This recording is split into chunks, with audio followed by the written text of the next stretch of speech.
titikman na nila ang pagkain. Okay? Okay, pagkatapos ng labang to, Ang sarap. masarap daw. Paano siya nakagawa ng ganyan eh? Halos hindi siya kumakain ng kanin. Kaya nga Oh, di ba?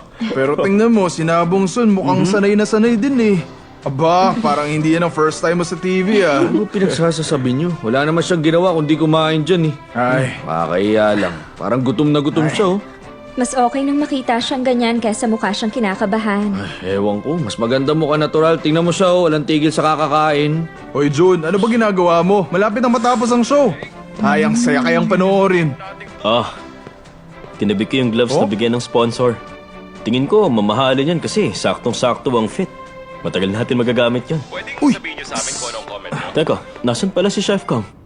Ay, nakakainis! Sigurong genius ang chef Dapat natin kinausap to, niyo sa akin yung part na yun. Ngumiti pa naman ako para ron. Ay, hindi marunong tong cameraman na to eh. Excuse me, sir.